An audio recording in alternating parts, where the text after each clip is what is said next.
الحمد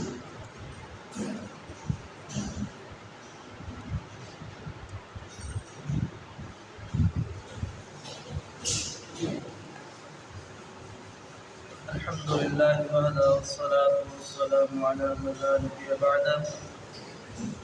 أما بعد فأعوذ بالله من الشيطان الرجيم. بسم الله الرحمن الرحيم.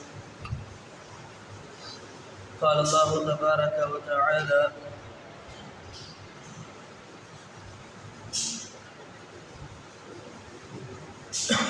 ولو شاء الله ما أشركوا وما جعلناك عليهم حفيظا وما أنت عليهم بوكيل. ولو شاء اللہ، اور اگر اللہ رب العالمین نہ چاہتا، ما اشرکوا، تو یہ مشرکین اللہ کے ساتھ کسی کو شریک نہ ٹھہرا. وما جعلناک علیہم حفیظا، اور اللہ نے آپ کو نہیں بنایا ان پر کوئی نگران، کوئی محافظ. وما انت، اور نہیں ہے علیہم آپ ان پر بوکیل، کوئی نگران. اس آیات مبارکہ میں اللہ رب العالمین نے گزشتہ آیات کی طرح مشرکین مکہ کی مذمت کو بیان فرمایا ہے.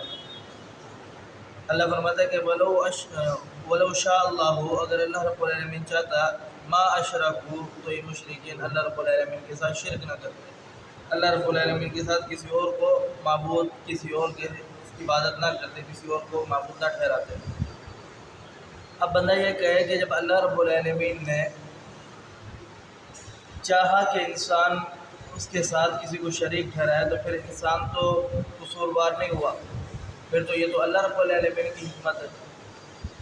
اس کا جواب یہ ہے کہ ایک بندے کو معلوم ہے اس کو کینسر ہو گیا، اب اس کی اس مرض کی وجہ سے ہاتھ، پاؤں، انگلی یا جسم کا کوئی اعضاء کاٹنا پڑتا ہے. اب وہ کاٹنا ضروری ہے.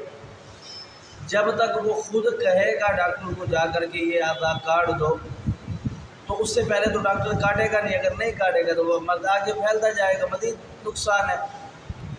اب وہ چاہ رہا ہوتا ہے کہ کاٹ دو، خوش نہیں ہوتا ہے اس پر کہ اس کو کاٹو. یعنی وہ حکم دیتا ہے، کہتا ہے کہ اس کو کاٹ دو، لیکن اس کی پسندگی اور اس کو خوشی نہیں ہوتی اس پر، الٹا وہ ناراض ہوتا ہے، مجبوری ہوتی ہے. اسی طریقے سے اللہ رب العالمین نے جو کہا ہے کہ اللہ رب العالمین اگر نہ چاہتا یہ شرک نہ کرتے، اللہ رب العالمین کو کیونکہ پتہ ہے، علم ہے، آپ کی زندگی جو ہے ابتدا سے لے کر انتہا تک، بچپن سے لے کر بڑھاپے اور قبر تک، ساری رب تعالیٰ کو معلوم ہے. تو اللہ رب العالمین نے یہ تقدیر کا معاملہ ہے، وہی تقدیر کے اندر لکھا ہے جو آپ نے کرنا ہے. یہ نہیں لکھا تقدیر کے اندر کہ اللہ لکھ رہا ہے اور آپ نے کرنا ہے. یہ بڑی ایک مشکل بحث ہے. بہرحال اللہ رب العالمین فرماتا ہے کہ میں چاہتا تو یہ لوگ شرک نہ کرتے. آگے رب تعالیٰ بیان فرماتا ہے کہ وما جعلناک علیہم حفیظا، کہ اللہ نے آپ کو ان پر کوئی نگران، کوئی محافظ نہیں بنایا. آپ کا کام بس اتنا ہے کہ اے پیغمبر آپ ان کو دعوت دیں، عمل کرے نہ کرے، دین کا مذاق اڑائے، آپ کی دعوت کو قبول کرے نہ کرے، یہ میرا اور ان کا معاملہ ہے. آگے پھر رب تعالیٰ نے اسی بات کی تاکید کے لیے دوسرا جملہ بیان فرمایا، وما انت علیہم بوکیل، آپ کو ان پر کوئی نگران نہیں بنا کر کے بھیجا. جناب رسول اللہ صلی اللہ علیہ وسلم کو جب احد کے میدان کے اندر مشرکین مکہ نے تکلیف دی، آپ علیہ السلام کے دندان مبارک شہید ہو گیا، آپ کے چہرے سے خون ٹپکنے لگا، تو پھر آپ علیہ السلام نے نام لے کر کچھ کہا کہ اللہ فلاں فلاں فلاں فلاں یہ ان کو ہدایت دے گا.